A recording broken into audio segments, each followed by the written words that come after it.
Portanto, meus irmãos, a quem amo e de quem tenho saudade, vocês são a minha alegria e a minha coroa. Permaneçamos assim, firmes no Senhor, ó amados. É Paulo escrevendo para a igreja de Filipos.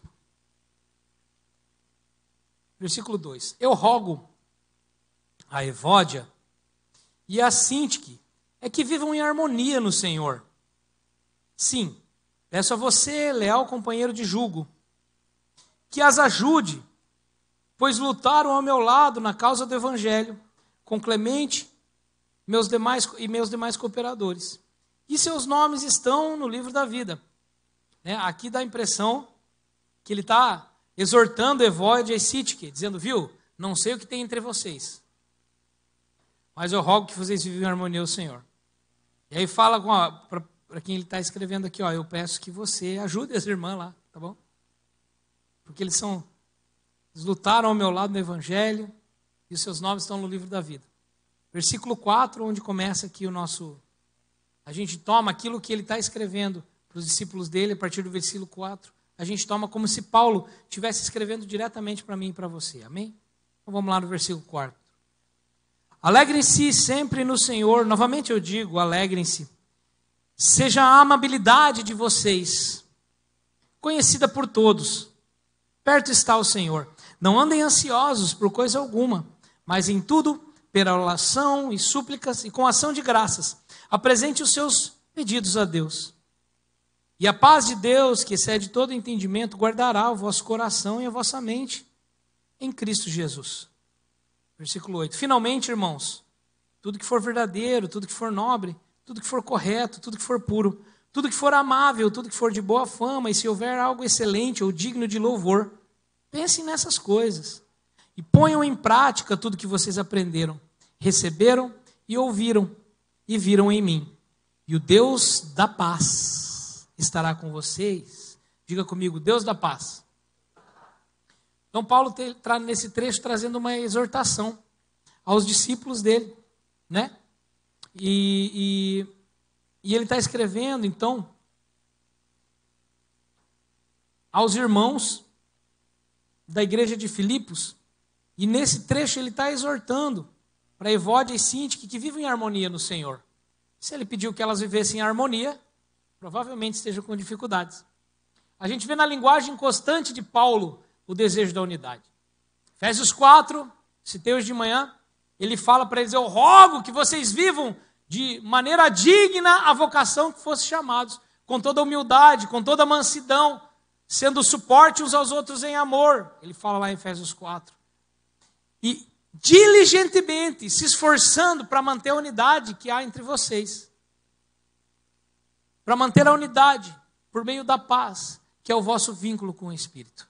Então Paulo está o tempo inteiro exortando as suas igrejas. Você não vê Paulo dizendo para eles, façam a igreja com essa ou com aquela estratégia, mas você vê Paulo dizendo assim, repitam o caráter de Cristo, me imitem no que eu imito Cristo, deixem para trás as coisas que ficam, andem em unidade, entendam os dons que Deus derramou para vocês, que são diferentes para cada um, caminhem juntos, caminhem no amadurecimento da igreja, para que não sejamos como crianças andando de um lado para o outro. Efésios 4, Filipenses 4, são dois trechos bíblicos onde o Paulo está rogando, por favor, preciso que vocês andem em unidade. Mas eu queria tomar em especial o ensinamento dele a partir do versículo 6. Põe lá o versículo 6 para mim, irmão.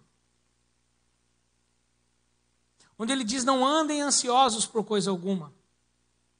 Não ande angustiado por coisa alguma. Não deixe a tua paz se perturbar por coisa alguma. Mas em tudo, pela oração, súplicas e ação de graça. Diga oração, diga súplica, diga ação de graça. Apresentem vossas necessidades a Deus. Apareceu aqui atrás? Não, nem lá na frente. O rapaz do versículo está aí comigo, não?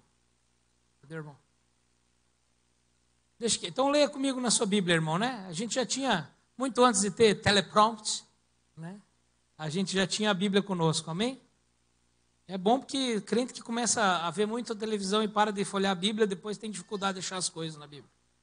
Então, ele está dando uma receita para esses irmãos, dizendo assim, viu, essa ansiedade que está dentro de vocês, existe uma forma de você viver sem essa ansiedade.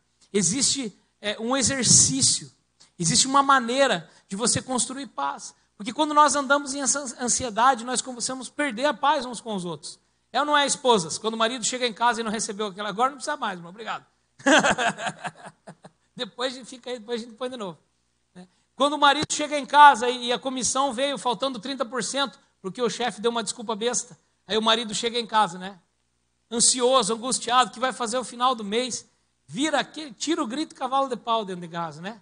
Aquela bagunça, aquele cara já chega nervoso, o cachorro late, já toma um chute, né? E aquele ambiente que a gente chega em casa começa a construir um ambiente em casa que rouba a nossa paz.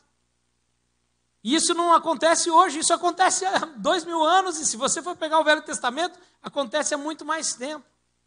Porque quando o diabo tira a nossa paz, quando nós estamos angustiados, aflitos, quando nós estamos com a nossa alma fracionada, pensamento num lugar, sentimento no outro, sabe quando você chega na mesa comer, serve aquele pratão, aí você olha e pensa, meu Deus, onde é que eu peguei toda essa comida? E serviu, nem pensou. E aí você, sabe a posição, quando o cara está muito, a cabeça está muito cheia, que ele vai comer, que o prato está aqui, ele faz assim, ó. Quando defende o prato aqui, que está feia a coisa. Quando o cara está nervoso, está na defensiva, a primeira coisa que ele faz, de meio-dia, chega em casa, serve o prato e já defende aqui, ó, vira a colherada aqui, ó, pá, pá, pá. E a fé vai removendo as montanhas. Então, quando você está naquele tempo da sua vida que você está defendendo o prato, você já sabe o que eu quero dizer. Quando o homem defende o prato, a mulher já faz assim, ó, dá um passinho para trás. As crianças,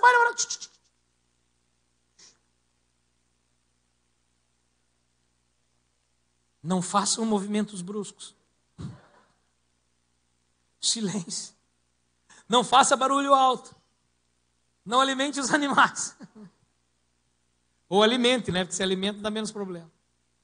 Essa angústia que a gente vive, e não é só os homens, né? As irmãs, não é um privilégio nosso. É que as irmãs manifestam angústia diferente, né? O homem manifesta angústia, chutando o cachorro, dando bronquinho, ele se fecha, constrói aquela casca emocional, e ele está em casa, mas não está.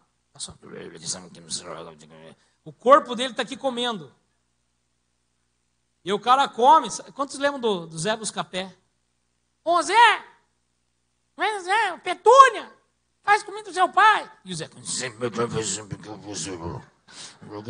que você falou, marido? Vale nada que você... Quantos tem um Zé Buscapé em casa de vez em quando, irmãs? Levanta a mão. Quem tem o Zé Buscapé em casa de vez em quando, né?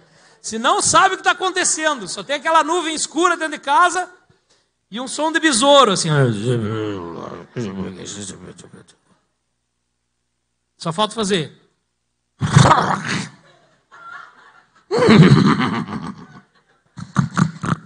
Né? Porque quando a nossa alma está partida, quando o teu pensamento está num lugar, o corpo no outro lugar e o sentimento no outro, você está inutilizado, porque você não está em lugar nenhum. É um momento da sua vida que você não está nem existindo. Já tomou aquele susto, irmão? Que você come, aí você abre os olhos, acabou a comida. Meu Deus! Comi que nem vi que estava comendo, só que os olhos estalam assim, né? Você está comendo e xingando o patrão, comendo e reclamando com o cliente. Dentro da sua cabeça você está lá. Quantos aqui já brigaram com alguém dentro do chuveiro? Você está lá sozinho no chuveiro, tomando banho, né? Daqui a pouco você faz assim, aguinha na cabeça. Eu não devia ter falado isso, cara. Eu falei para você que não pode. Cara chato, mano. E tudo aquilo que você queria falar, você fica falando no chuveiro. Agora vamos ver se essa igreja é verdadeira. Quantos aqui? Eita vida, né? O corpo está no chuveiro.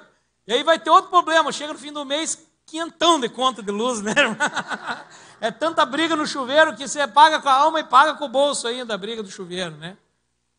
É uso livre. Aquele momento bom para cada luz. Aquela geladinha no lombo. A nossa alma, ela particiona muito fácil. O problema é que quando nós vamos aí para a presença de Deus, você nem consegue, porque você quer ir para a presença de Deus e dá sono. Você abre a Bíblia, né, e dá cansaço, e a tua cabeça não para, você não consegue, você lê a Bíblia, aí tem que começar a ler de novo, que você não percebeu o que você leu. Nossa, eu li tudo aqui, nem sei o que eu li. Vou voltar a ler de novo. Meu Deus, você lê de novo, quando chega no meio, você já está em outro lugar brigando já. Os olhos correndo ali, a cabeça lá, e a preocupação, o médico falou, a criança que foi mal na escola, a professora que reclamou, o cara que ligou, viu, preciso falar com você. Aí alguém lá liga, viu, eu tenho que falar com você, vamos marcar um horário. Daqui uma semana a conversa, você passa a semana assim, o que será que vai falar? Será que vai demitir? Será que vai dar problema? Será que aconteceu alguma coisa? Viu? Fala logo o que aconteceu. E antigamente isso acontecia isoladamente. Só que hoje, irmão, eu e você vivemos num planeta que está assim 24 horas por dia. Você percebeu as mudanças que vieram depois da pandemia na alma das pessoas? Agora, estar ofendido, estar angustiado, estar perturbado, agora é o normal. Uma pessoa que está em paz é esquisita. Você desconfia. A pessoa está muito tranquila, você fala, mas por que está tranquilo? Aconteceu. Aonde que pôs a bomba? Se o cara está em paz, onde que você pôs a bomba? O que você está fazendo? Que está tranquilo? Por que esse cara está tranquilo? É estranho uma pessoa em paz. Porque a alma do mundo está perturbada. A alma das pessoas está perturbada. Outra coisa interessante, nós vivíamos num país cristão católico até 2019. Quando você evangelizar alguém, você diz assim, ó, Jesus falou, Jesus falou mesmo, é prova. Aí você abrir a Bíblia, está aqui, meu Deus, Jesus falou mesmo. Ah, e era tão mais fácil evangelizar. Hoje você chega assim, viu, Jesus falou. Que Jesus, cara?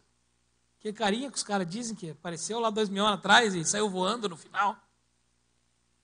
Não, mas está na Bíblia. Que Bíblia, rapaz? Quantos livros tem aqui? Isso aqui já foi mudado 200 vezes, nem tem Bíblia esse negócio aí. Que é mentira, balelinha. Você ainda conhece essa história da carochinha aí? Nós vivemos num país pagão, irmão, que acredita que matar bebês é a solução.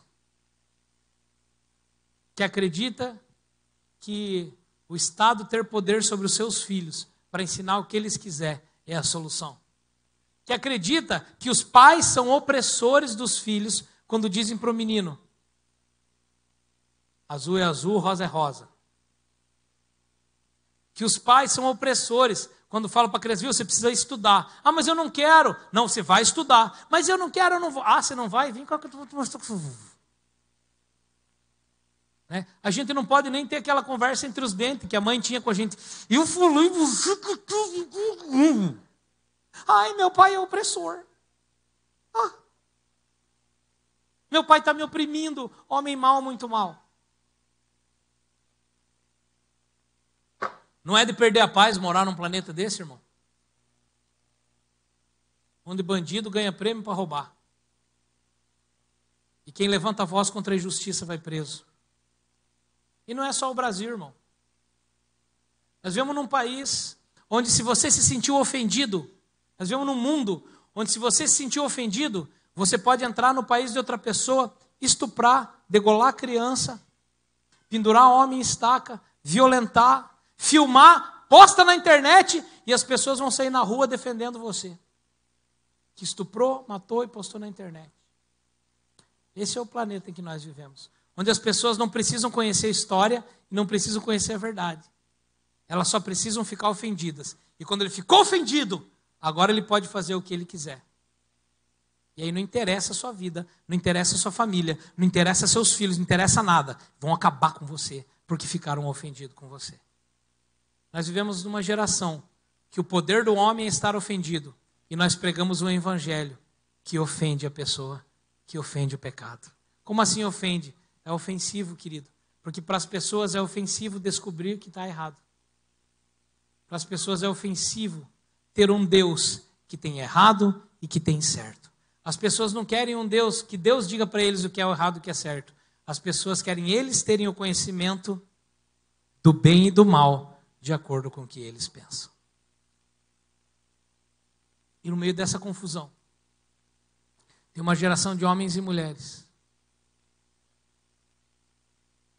que tem acesso à paz que excede todo entendimento. A paz que não vem da cura das doenças, a paz que não vem do dinheiro no bolso, a paz que não vem da certeza que os administradores dessa geração dão. Uma paz que vem de ter um coração e uma mente apontado para aquele que é dono de todas as coisas e tem todo mundo nas suas mãos, aquele que conta cada dia da sua vida, aquele que tem pensamentos de bem a teu respeito, aqueles que sabem que de vez em quando você vai ter aflição, mas diz assim, viu, você vai ter aflição, mas tenha bom ânimo, porque eu venci esse mundo. E aí Paulo, dentro de todo esse conhecimento, percebendo a angústia, da geração dele, percebendo a desunião que isso está trazendo dentro da sua igreja, dentro dos seus discípulos, ele diz, alegrem-se sempre no Senhor. Como é que ele começa dando um conselho para a paz, dizendo alegre-se no Senhor? Provavelmente ele lembrou do profeta dizendo, ainda que não hajam vacas nos currais, que a videira não deu o seu fruto e não tenha mantimento nos celeiros, do Senhor se alegrará o meu coração. Amém, igreja? Ainda que não tenham vacas nos currais, ainda que a videira não dê o seu fruto e não haja mantimento nos celeiros, ainda assim do Senhor alegrará o meu coração. Talvez ele tenha lembrado do trecho do Salmo que diz, levantei os olhos para os montes e não vem socorro dos montes, mas o meu socorro vem do Senhor, Criador dos céus e da terra. Talvez ele tenha lembrado quantas vezes Deus mostrou para o seu povo que ele era suficiente para as suas batalhas. E ele, lembrando tudo isso, Paulo olha para os discípulos dele e diz assim, não andem ansiosos, versículo 3. 4, né? Alegre-se no Senhor. Novamente direi, alegre-se no Senhor. Seja a amabilidade, seja o amor, a gentileza de vocês conhecida por todos. E ele diz isso e fundamenta. Sejam gentis e alegre-se no Senhor, porque perto está o Senhor. Ele está perto do seu coração, Ele está perto da tua casa, perto da sua família. Eu não sei o que está te trazendo angústia, ou simplesmente você está absorvendo a angústia dessa geração. Mas eu quero dizer uma coisa para você, meu irmão. Perto está o Senhor. Não fiquem ansiosos por coisa alguma. Mas é engraçado que a Bíblia sempre nos apresenta coisas que nós não podemos controlar, e em contrapartida, ela apresenta coisas que nós podemos controlar. Falamos agora, João 16, 33. Acabei de citar. Jesus está falando do momento que eles vão viver. E ele diz, eu não estou falando isso para que vocês se angustiem, mas para que vocês tenham paz em mim. E ele diz assim, no mundo passareis por aflições. E isso é uma promessa bíblica, amém? Quantos gostam de promessas bíblicas? Aqui uma promessa bíblica para você, no mundo você vai ter aflições. Aleluia, receba! Né? Promessa bíblica. Não precisa nem orar para acontecer, irmão. Vai acontecer de qualquer forma. Né? E não adianta orar para não acontecer, vai acontecer de qualquer forma. Ele está até avisando. Ele não está dizendo assim, ó, se você for malvadinho, você vai ter aflição. Se você não der o dízimo direitinho, você vai ter aflição. Se você não fizer aquilo e tal coisa, isso e aquilo, sacrifícios, né, isso e aquilo, você vai ficar em aflição. Não, o que ele está dizendo é, viu, vocês vão passar por aflições. Mais uma deficiência da nossa geração. Por que eles se angustiam por qualquer coisa? Porque eles nunca estão preparados, eles sempre esperam não passar por dor nenhuma. Essa geração espera não ter aflição, não ter dor, não ter sofrimento, é tudo fácil. Vamos inventar mais uma tecnologia para que a gente não precise levantar do sofá para fazer mais alguma coisa. Para que a gente esteja o máximo confortável. Para que você não precisa mais estudar. A faculdade de medicina, ela está diminuindo as horas-aula para que os caras não precisem passar por tanta coisa para se formar médico. Irmão, quem quer um médico desse? O cara fez uma faculdade, que nem diminuíram aí, uns 10 horas por semana da faculdade, que é muita matéria, para quê? Vai aprender depois na prática, né? Aí aprende com você, aprende te entubando. Morreu entubado, foi o Covid. A maioria das mortes entubadas por Covid é infecção, contaminação. Aí, pastor, tá fake news? Cara, meu pai tem 600 pacientes curados, nenhuma internação. 600. Uma das alunas dele, das colegas dele, tem 1.700 pacientes de Covid curado, nenhuma internação. 1.700 mais os 500 dele. O que isso é? Isso é um ambiente científico. Aí eles vão divulgar o protocolo que eles usam. Polícia Federal bateu lá, não pode divulgar fake news. Mas não é fake news, nós estamos aqui com 2.000 e tantos pacientes curados. Não, mas não pode divulgar. Isso aí. A gente vive num mundo que nós somos oprimidos pelo... Mas e se eu divulgar? Um médico de 40 anos, um cientista de 40 anos de medicina, não pode divulgar o trabalho de pesquisa de medicina, porque é contrário àquilo que Contrário àquilo que o governo mundial fala, a OMS diz. Aí você tem médicos nos Estados Unidos, no mundo inteiro, que tem o protocolo de tratamento do Covid. O Covid é para ser uma gripinha qualquer já há muitos anos. Mas sabe, irmão, se saiu no Facebook, no Instagram e na Rede Globo, então deve ser Deus falando, né? Ah, pastor, mas eu não quero acreditar em você, eu não quero acreditar no que você está falando. Não tem problema, irmão. Vai orar e pergunta para Deus, o que me traz paz? Coloca seu coração no Espírito Santo. E que a paz seja o vosso árbitro. E aí Paulo está dando uma chave para mim e para você. Porque a maior angústia desse mundo é que a gente não sabe o que é verdade.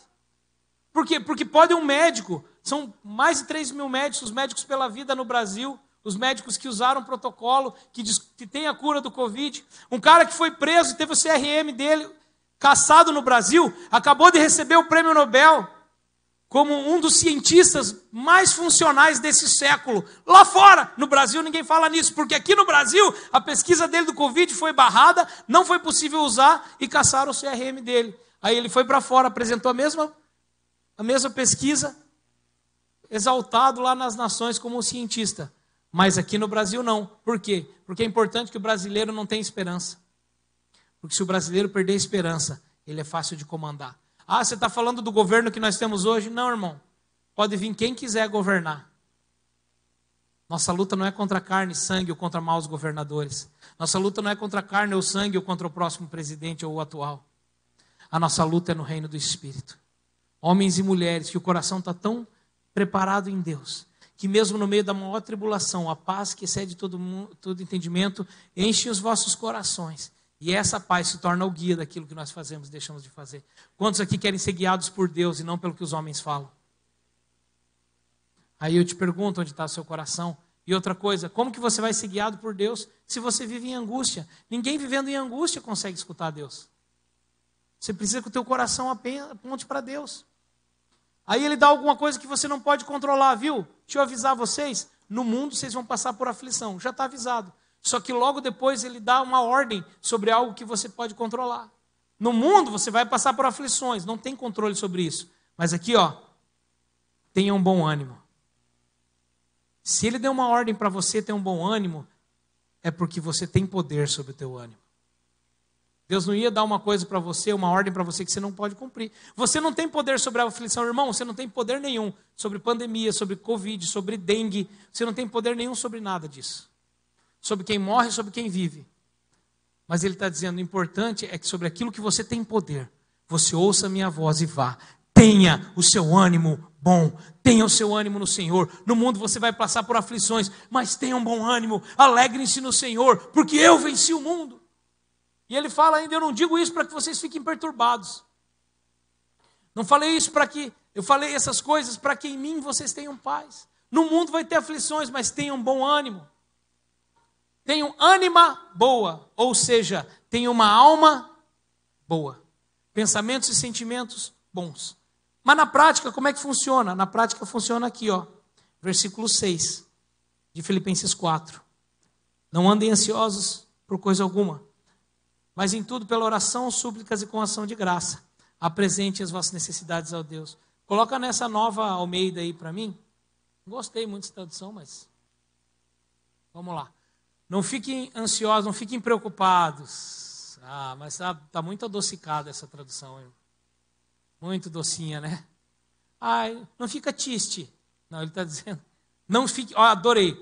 Não, vamos ver outras traduções. Não estejais inquietos. Outra. Várias traduções você chega. Não fique inquieto. Outra tradução, muito boa. Boa, manda mais uma. Não andeis ansiosos. Ótimo, outra tradução. Não andeis ansiosos por motivo algum, outra tradução. Então não fiquem inquietos, não andeis ansiosos, não fiquem preocupados. Dessas 3 traduções você já entendeu o que ele quer estar falando para você? Mas antes, sejam conhecidas diante de Deus as vossas petições. Com 3 coisas. Diga comigo, oração, súplica e ação de graça. Oração é falar com Deus. Se tem uma petição, tem uma necessidade, antes de você ficar angustiado pela necessidade, ele nem está dizendo assim, coloque a tua angústia diante do Senhor, porque angústia vem de termos uma necessidade e não acharmos que vamos cumprir. Temos uma dor, um problema e não achamos que vamos conseguir. Então nós temos angústia, mas ele não está dizendo põe tua angústia diante do Senhor. O que ele está dizendo? Coloca a necessidade. Antes de ficar angustiado com isso, faça tuas necessidades serem conhecidas do Senhor. E aí ele dá uma ferramenta para mim e para você. Eu queria que você saísse daqui hoje, conhecendo uma ferramenta para vencer a ansiedade, amém? Para vencer essa angústia. Traz essa tua necessidade para mim. Com oração, diga oração, súplicas e ação de graça. Oração é o falar com Deus. A Bíblia diz, orem em todo tempo, orem sem cessar. Por quê? Ele está dizendo, mantenha essa tua relação com Deus. Tenha sim o teu momento, o seu horário. Sim, a Bíblia fala das disciplinas espirituais. No discipulado de vocês estudam as 4 ou 5, né, pastor? 5 disciplinas espirituais. Dentre elas a oração, dentre elas o jejum. Porque o jejum move Deus. Não, porque o jejum move você. O jejum nos ensina a passar vontade e, por amor a Deus, abrir mão daquilo que nos dá prazer. Um homem que consegue abrir mão daquilo que lhe dá prazer é um homem que você não tem como angustiar esse cara. Um homem que tem a sua segurança em Deus, não tem como angustiar esse cara. Um homem de oração não tem como angustiar. Você fala assim para ele, se você não parar de pegar o evangelho, nós vamos te apedrejar. Ele vai, tá, apedreja então, que eu não vou parar. Não, se você parar de pregar o evangelho, nós vamos te dar riqueza. Mas a riqueza não vai fazer diferença. Se você não fizer tal coisa, você vai morrer. Então aí eu vou morrer. Porque eu não estou com medo da morte. Eu não tenho um desejo tão grande por riquezas a ponto de deixar de fazer o que Deus me chamou de fazer. Eu prefiro a paz que excede todo entendimento. Paulo, nós vamos te matar. Uai, lucro, vou estar perto do Senhor. Então vou deixar viver. Melhor ainda, vou viver para Ele. Como que você manipula? Como que uma ideologia? Como que um governo? Como que uma religião manipula um homem e uma mulher que não tem nem nada que possa comprá-lo e nem nada que possa oprimi-lo? Irmão, se a tua paz está em Cristo, nenhum poder nesse mundo vai poder fazer você tomar a decisão errada. Nenhum poder desse mundo vai poder roubar de você a paz que excede todo entendimento. E Paulo está primeiro com oração. Mantém sua vida em oração. Construa uma vida de oração. E nessa oração também traz suas necessidades conhecidas a Deus. Às vezes a gente ora por todo mundo, irmão, mas não ora pela gente mesmo. Ora pelos problemas e necessidades dos outros e esquece de orar pela gente. Jesus mesmo, na oração do Pai Nosso, Ele ensina. Deus, não me deixa cair em tentação. Perdoa nossas ofensas. Ele está orando, Jesus está orando, ensinando a gente a orar pela gente mesmo. Paulo fala, anda em oração. Faz tuas necessidades conhecidas do Senhor antes que elas te angustiem. Aí ele fala, mas vem também com súplica. O que é suplicar? Você vai clamar, você vai desejar, você vai buscar. Deus, Pai, estou na tua presença, eu te suplico, eu clamo. Olha para a minha necessidade. Na súplica até as lágrimas vêm. Com súplica, com clamor, com fervor.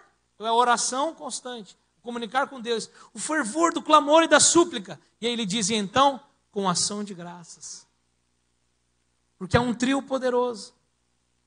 A oração. A oração, ela está falando do teu racional. Pai, eu estou com essa necessidade. E essa necessidade é importante para mim, Pai, por causa disso, disso, disso. E eu venho na tua presença pedir, Pai, olha para essa minha necessidade. Com a súplica você envolve tuas emoções. Pai, por favor, eu clamo, eu coloco meu joelho no chão, eu choro. Vem fazer a tua obra, vem mover. Você envolve tua emoção. E com ações de graça, agora você envolve tua atitude. Com todo entendimento, com todo coração e com toda a tua atitude. Novamente a Bíblia falando dos nossos centros de comando. Aí eu venho com oração, com súplica. O que acontece? Quando em vez de andar ansioso pelas coisas, eu faço minhas necessidades conhecidas do Senhor pela oração, pela súplica e pela gratidão em ação de graças. Sabe, querido, quando você anda em gratidão, você move o teu lar. Um dos meus testemunhos é que eu tive muitas condições, muito dinheiro. Eu tinha um negócio que me deu muito dinheiro antes dos 30 anos de idade. Quando eu vou dar palestra por aí para empresários e para esses caras aí, eu sempre falo, quem aqui fez 1 milhão antes dos 30, né? Pouca gente levanta a mão. Aí eu faço a segunda pergunta, quem fez 1 milhão antes dos 30 e perdeu tudo antes dos 32? Aí só eu levanto a mão às vezes, né? Porque foi um testemunho meu, eu tive muita segurança e de repente acabou tudo. De repente virou um bolo, saiu o dinheiro, quando estava devendo R$500 mil para a Receita Federal, estava devendo, não tinha mais profissão, os eventos pararam de vender, começou a CD pirata, a internet, pessoas começaram a baixar música da internet. Num ano eu vendia 3.000 CD por mês, no outro ano eu vendia 30 CD no mês, 40 CD no mês, e o desespero, e mandar funcionário embora, e ficar devendo direito de trabalhista, 20 funcionários, 29 funcionários, 9 vendedores, e agora aquela confusão, e a vida foi desmanchando. No meio de tudo isso, veio o diagnóstico: você é hipercardiomegalia severa, você está com um problema de coração que não tem solução, em 10 anos precisa de transplante. Aí eu estou lá, aí minha esposa, estou grávida, nosso primeiro filho, não tenho profissão, acabou o dinheiro, quebrei a empresa, tudo que eu construí na minha vida acabou, estou com uma doença cardíaca que não tem cura, e ela está grávida. Aí meu pai passou a igreja para outro pastor. O pastor me chamou e disse assim: viu, sabe esse trabalho que você tem aqui na igreja? Então, nós não precisamos mais de você, te liberamos para você crescer em outro lugar. Mais ou menos assim a conversa. Resumindo, você não é mais necessário, muito obrigado. No meio de tudo isso, irmão, eu e minha esposa fizemos um propósito. Nos 9 anos que nós levamos para ficar de pé de novo, 9 anos que nós levamos, no meio desses anos, eu saía no domingo ministrar nas nações, ministrar para as igrejas. E segunda-feira de manhã eu pegava a cesta básica na igreja, porque eu não tinha dinheiro para comprar feijão e arroz em casa. Humilhado. Eu sou o pastor Cris do Filhos do Homem. Tem que pegar a cesta básica na igreja, porque não fechou o mês. Tudo que eu ganhei esse mês deu para pagar aluguel e luz. E a gente sempre, nunca abrimos mão de ter as crianças, até agora, né? Agora que eles têm 14, já mudamos isso. Mas quando pequenos, sempre mantivemos em escola cristã não é barato. Deus sempre proveu, Deus sempre trabalhou. E eu estava falando com o meu menino esses dias, o meu menino, assim, eu tenho feito aula de finanças, ele é um gênio na área de guardar dinheiro, de financeira, de investimento, e tem 16 anos agora, e está todo, sabe guardar, sabe fazer, sabe trabalhar, já está com as coisas planejadas, ponderou seu caminho, está com o coração no Senhor, tem experiências com Deus. E eu estava falando sobre o tempo que nós passamos dificuldade, quando ele tinha 5, 6 anos de idade, se ele lembrava que em casa nunca tinha iogurte, em casa nunca tinha sorvete, e de vez em quando aquele chocolate de guarda-chuvinha que tem gosto de margarina. Você ganha nas promoções. Tinha uma coisa que eu gostava, é de ir no banco. Eu via as dívidas e enchia os bolsos de bala para levar para casa. Sabe o que ele falou? Eu não lembro disso, o senhor viu o senhor contando testemunho ali, que a gente ficou sem dinheiro. Eu não lembro disso. Eu e Melissa ungimos a porta da nossa casa e fizemos um propósito. Todas as dores e os problemas ficam da porta para fora. Daqui para dentro nós estamos construindo alguma coisa que a falta de dinheiro, a angústia e o medo do futuro não vai roubar dos nossos filhos a paz e a presença de Deus. Foi difícil, erramos muitas vezes, mas hoje nós temos filhos na presença do Senhor, que não tem medo de passar fome, que não tem medo da necessidade, que não tem medo do bicho-papão e que não tem medo do Covid. Eles não têm medo do país deles virar Venezuela. Eles sabem que talvez possa acontecer, talvez não. Mas eles já aprenderam que o socorro deles não vem dos montes, vem do Senhor. Porque nós chegávamos em casa e nós combinamos uma coisa. Em casa, sentamos na mesa, primeira coisa que nós vamos fazer. Sentou na mesa até hoje. Senta na mesa, todo mundo já põe a mão na mesa assim. E dá as mãos. Todos os almoços. Cada dia é dia de um orar. E primeiro ação de graças. Pai, nós te agradecemos por essa comida. Nós te agradecemos pelo alimento. Te agradecemos pelo pai, pela mãe, pelo irmão. O Telzinho, que tem 8 anos, fala: pai, eu te agradeço por tudo que eu tenho. E por todas as pessoas que estão vivas. Tipo assim. E a gente ora, a gente agradece a Deus. A gente abençoa o alimento, abençoa o dia. Aí a gente come aquela refeição. De vez em quando tem bife à milanesa com macarrão e queijo ralado. Adoro. Filho de italiano, né? Mas de vez em quando é arroz com guisado. E qual é a diferença? Não tem diferença. Porque aquilo que você fala na mesa, aquilo que você fala na hora de dormir, aquilo que você conversa entre o casal durante o dia, ele forma o espírito e o coração. Então eu estou perguntando para você, irmão, você quer viver fora da angústia? Eu pergunto para você, qual é o assunto da mesa na sua casa? O que teus filhos ouvem você falando quando você chega em casa e teve problema no trabalho? Como é o seu rosto quando a tua criança chega da escola e você está sentado no sofá assistindo a Rede Globo? Pelo amor de Deus. Não entendeu nada ainda. está lá assistindo a Rede Globo, ou está zapeando, zapeando lá, ali na roda dos escarnecedores, como é que chama? Instagram. Está lá com a tua alma na roda dos escarnecedores, ali, olhando o que os outros têm e você não tem e ficando magoado. Né? Aí de vez em quando você acha um cara na miséria. Ah, mas esse aqui está na desgraça. Ai, que bom. Não me senti mais tão mal, esse aqui está na desgraça também. Ou então a notícia, está caindo o míssil, o governo está acabando, estamos devendo não sei quantos bilhões, não sei que lá morreu, ou assassina irmão, e a tua casa, que é um lugar que você devia trazer a presença de Deus. Você traz angústia, tristeza, medo, aí seus filhos crescem, qual que vai ser as emoções dele? Angústia, tristeza, medo. Paulo está dando uma chave para mim e para você. Alegre-se no Senhor. Não tem outro lugar para se alegrar? Então se alegra no Senhor. Dá a mão para os seus filhos. Celebra, fala, Pai, muito obrigado, porque nós estamos sentados na mesa com o Senhor. Obrigado, Pai, porque o Senhor não é um Deus que está num lugar que a gente não alcança. O Senhor é um Deus bem presente na hora da angústia. O Senhor é um Deus que tem a nossa vida em suas mãos. O Senhor é o Deus que contou os nossos dias. O Senhor é o Deus da nossa esperança. Pai, enche essa mesa. Pai, eu não tenho carne nobre para comer. Eu não tenho aquela salada que eu gosto, nem molhos especiais, Pai. Mas eu tenho a tua presença nessa mesa, o teu sangue, o teu pão está posto nesse lugar. Nós te celebramos, nós te alegramos, nós confiamos no Senhor. Porque quanto ao Senhor, seus olhos passam por toda a terra, buscando homens cujo coração aponte para Ele, para esses mostrar-se forte. Deus não está procurando um homem rico, inteligente, um bom coach, um grande pastor. Deus não está procurando o Bill Gates e o cara do X-Space lá.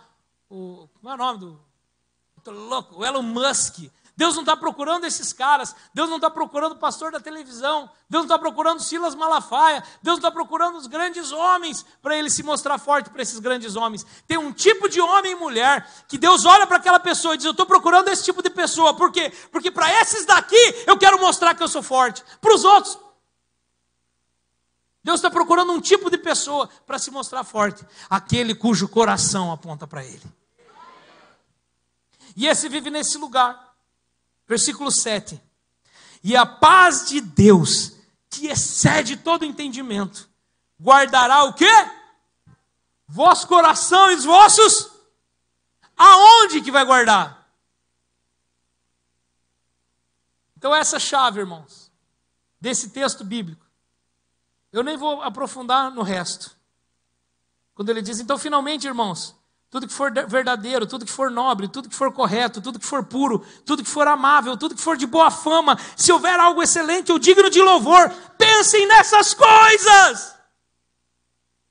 Você não pode controlar o mundo, mas você pode controlar a sua alma. Tende bom ânimo, nessas coisas você pensa. E ponham em prática o que vocês aprenderam, receberam, ouviram e viram de mim. E o Deus da paz estará com vocês. Diga, paz que excede todo entendimento. É mais que uma herança. É uma conquista.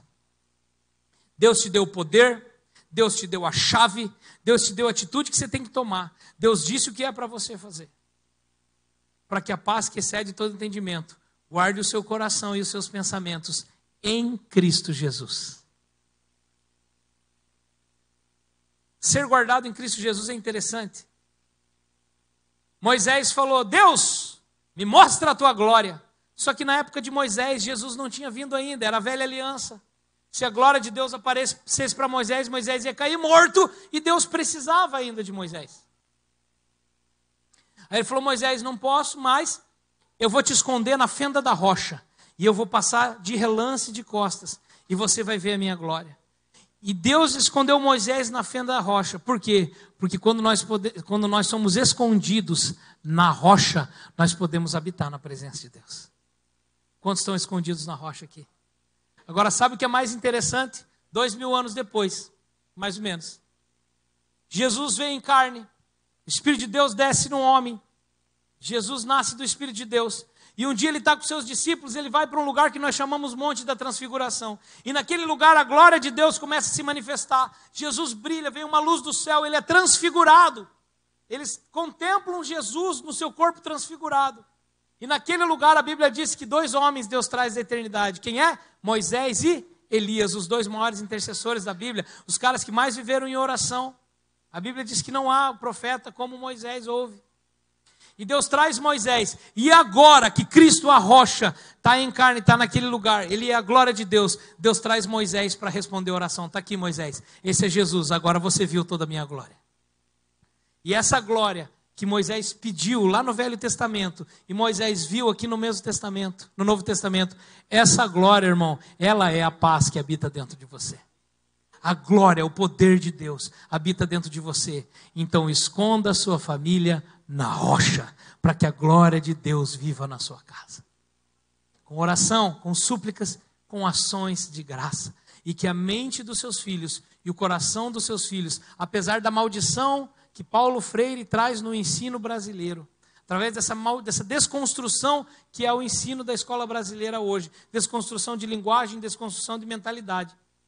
Apesar de tudo isso, que o coração e a mente dos teus filhos esteja guardado no Senhor e não seja influenciado por esse mundo maligno. Amém, igreja?